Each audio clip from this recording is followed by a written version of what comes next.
So, you have a background in theater and a definite dramatic persona. And I'm thinking of some of your TikToks, which are always a joy. And again, I think I've told you where you come up with the audio clips is amazing. But how does that theatrical bent influence your writing? I think in a couple of ways, actually. I I I really believe in good dialogue, Hmm. right? And that comes from that acting background. You have to have that back and forth between characters. I adore banter, Hmm. right? Yeah. So to me, bantering couples are just it, and I want some of that in my stories. But I'm also a very visual writer. So I think of things in terms of scenes. I can almost hear a little director go, and cut, you know, Okay. because I want my chapters to end on a cliffhanger. Hmm. And I want my scenes to be when I do like description, and when I describe something, I want the reader to be able to picture it.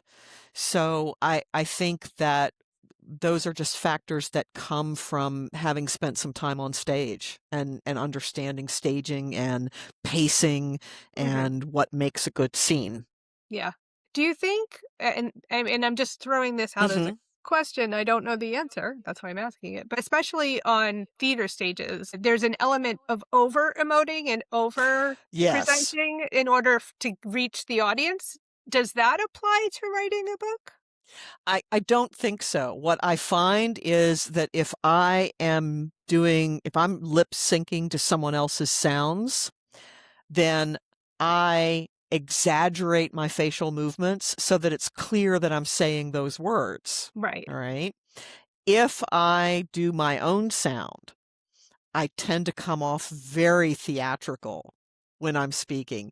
And my husband will say later, he's like, "Do you mean to sound like that? You're just not talking. You're emoting."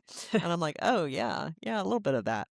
But I don't think that that translates to the written word, at least not for me. My characters are not constantly shouting with exclamation points, and I do have some over the top characters, Mhm. but they are over the top because they have certain roles within the story. Right.